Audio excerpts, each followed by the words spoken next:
Hello दोस्तों, मैं हूं संतोष और सीबी गुरु चैनल में आपका फिर से स्वागत करते हैं। आज मैं आपके साथ एक नई जानकारी, नया इन्फॉर्मेशन आपको देने और आपको अवगत कराने आया हूं। और वो इन्फॉर्मेशन यह है कि पहले से आज की परिस्थिति में देखा जाए तो भारत की स्थिति बहुत ही बेहतर हो गई है और यह बेहतर आपके और हमारे मेल के कारण हुआ है। अगर हम लोग एक साथ नहीं आते, एक साथ सहयोग नहीं करते तो शायद ये चीज़ें पूरी नहीं हो पाती। पर अभी खतरा टला नहीं है। अभी आने वाले समय में जिस तरह से कहा जा रहा है कि तीसरा वेब आने वाला है और वो तीसरा जो वेब होगा वह थोड़ा सा दर्दनाक हो सकता है, अचानक होता है, कह के नहीं आता है। तो उस दौरान हमने देखा, अभी इस पहले में बहुत ज़्यादातर देखा जाए तो जितने लोग मरे हैं उसमें से 80% एजेड लोग थे, यानी जिनकी उम्र कम से कम 50 साल से ऊपर थी वो थे, और बाकी जो 20% लोग मरे हैं वो 50 साल से नीचे के उम्र के लोगों की मृत्यु हुई है। तो आपने, हमने, बहुत लोगों ने कुछ न कुछ अपनों को ज़रूर खोया है। तो अब बारी है कुछ ज़रूरी जानकारी की जो हमें याद रखना, हमें समझना बहुत ज़रूरी है। अगर हम नहीं समझेंगे तो शायद हम अपने बच्चों को खो सकते हैं। हमारे आसपास के जो बच्चे हैं उन पर हमें ध्यान देने की ज़रूरत है, लेकिन आपको घबराना नहीं। मैंने ये वीडियो बनाया है आपके इसी घबराहट को दूर करने के लिए, और मुझे विश्वास है यदि आप इस वीडियो को अंत तक देखते हैं तो मुझे पूरा विश्वास है कि आप corona, green fungus, white fungus, yellow fungus जैसी सारी बीमारियों को आप अपने पास भटकने भी नहीं देंगे। तो आइए हम इसकी शुरुआत करें। सबसे पहले आप इन चित्रों को देखिए। शायद आपको यह जाना पहचाना ही लगेगा। वैसे तो यह फलों और सब्जियों पर दिखने वाला सफ़ेद और काला फफूंद है। आज के परिवेश में इसे ब्लैक और वाइट फंगस के नामों से जाना जाता है। रिसर्च यह बताती है कि इस पृथ्वी पर 1,44,000 तरह के फंगस पाए जाते हैं और इनमें से ही ब्लैक, सफ़ेद, येलो या ग्रीन फंगस एक है। यह हैरानी की बात है कि जहां ब्लैक फंगस को एक नया संक्रमण कहा जा रहा है, इसका पहला मामला 1885 में जर्मनी के प्लाटॉप नाम के एक पैथोलॉजिस्ट ने देखा था।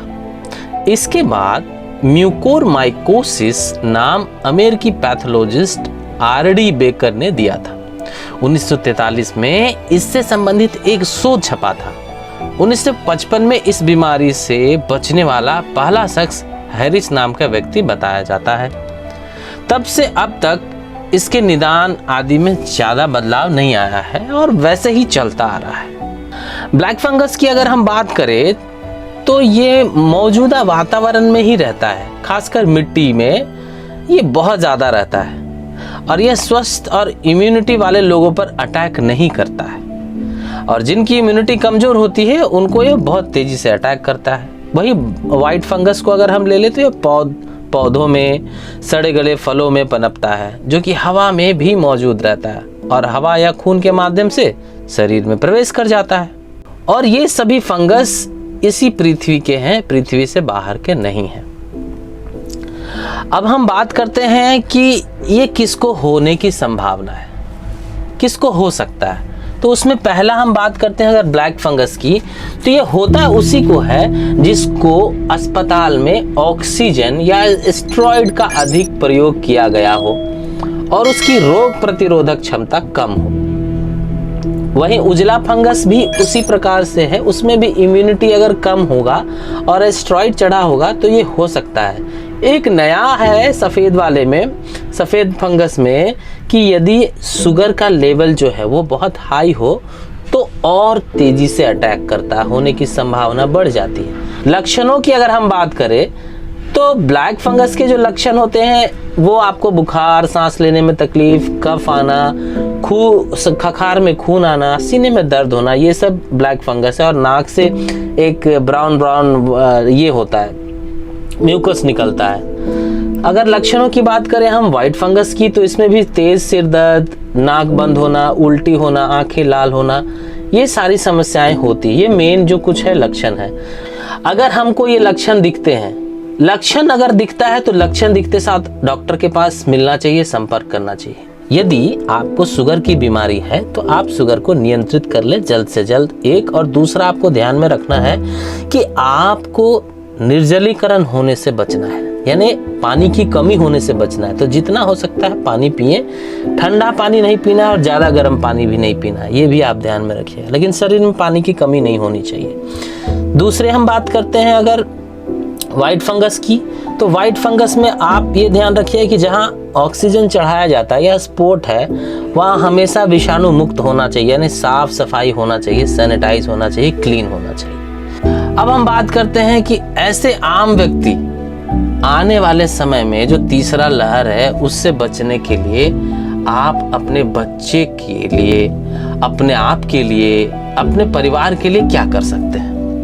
तो WHO यानी वर्ल्ड हेल्थ ऑर्गेनाइजेशन के अनुसार संतुलित आहार लेने वाले लोगों की प्रतिरक्षा प्रणाली बहुत स्ट्रांग होती है। संतुलित आहार मतलब कम से कम हरे पत्तेदार सब्जियां, है ना, जिसके अंदर विटामिन्स होते हैं, मिनरल्स होते हैं, फाइबर होते हैं। आप सोयाबीन खा सकते हैं, उसमें प्रोटीन होते हैं। चिकन भी खा सकते हैं, उसमें भी प्रोटीन होते हैं। एंटीऑक्सीडेंट वाले जो खाना होते हैं वो आप खाते रहिए, तो उसके अनुसार आपके रोग प्रतिरोधक क्षमता बहुत अच्छे रहेंगे। कम से कम दिन में 8 से 10 गिलास पानी पीने की कोशिश करें जितना हो सकता है। नींद पूरा लीजिए, पर्याप्त नींद लीजिए, सिस्टम को जितना हो सकता है दुरुस्त रखिए। और सुबह उठ के भाई आधा घंटा व्यायाम कर लीजिए, दिन खुश हो जाएगा, दिन एकदम मस्त हो जाएगा और दिन भर आप फ्रेश रहेंगे, कोई परेशानी नहीं होगी। अब सबसे ज़्यादा डर जो मैंने बताया था आपको कि बच्चों को है,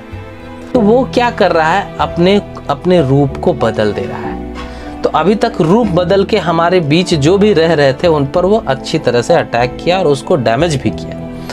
लेकिन अब जो रूप बदलेगा वो बच्चे में प्रवेश करेगा। अब अगला रूप बदल के तो हमको बच्चे में प्रवेश अगर करेगा तो उसको हमको बचाने की जरूरत है। और उसको बचाने के लिए आपको ध्यान में 2-3 चीजें रखनी पड़ेगी। मास्क का इस्तेमाल करें, अपने हाथों को हमेशा धोएं या सैनिटाइज करें, 2 मीटर का दूरी बना के रखें, अपने घर को हमेशा साफ सुथरा रखें। और जो भी आपके सामान है जिसको आप रोज इस्तेमाल करते हैं उसको भी आप साफ रखें तो बेहतर रहेगा। घर में सेफ रहिए, सुरक्षित रहिए। एसी अगर है आपके पास तो प्लीज़ आप एसी का इस्तेमाल नहीं करें। जहां आप सो रहे हैं वहां देखिएगा खुली खिड़की होनी चाहिए, हवादार कमरा होना चाहिए।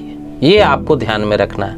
अगर ये सारी चीज़ें आप ध्यान में रखते हैं तो आप समझ जाइए कि कोविड से सुरक्षित है। तो ये बातें आप मान के रखिए कि ये व्हाइट और ब्लैक और ग्रीन और येलो जो भी फंगस है वो आम और साधारण व्यक्ति को वो नहीं हो सकता। वो किसको होगा, जो हॉस्पिटल से आए हैं उन्हीं को होने की संभावना ज़्यादा है। तो उसके लिए आपको घबराने की ज़रूरत नहीं है, बस चीज़ों को ध्यान में रखना है, अपने आप को सुरक्षित रखना है जितना हो सकता है। बेफिक्र होकर ना घूमें, ये चीज़ का आप ध्यान रखेंगे। और मैं बार बार यही चीज़ कहता हूँ कि अपनी इम्यूनिटी जितना हो सकता है उतना बढ़ाते रहिए। स्वस्थ रहिए, सुरक्षित रहिए, घर पर ही रहिए, ज़्यादा अच्छा है। कोई ज़रूरी काम हो तभी बाहर जाएं, अन्यथा घर पर रहें। और मुझे विश्वास है कि मेरा वीडियो देखने के लिए आप ज़रूर रहेंगे, कहीं जाएंगे नहीं, आपको कोविड भी नहीं होगा। तब तक के लिए आप सबों को बहुत बहुत धन्यवाद। मेरे चैनल को प्लीज़ सब्सक्राइब कीजिए, लाइक कीजिए और शेयर करते रहिए और अपने कमेंट्स हमें ज़रूर दें। आप सभी को धन्यवाद। जय हिंद।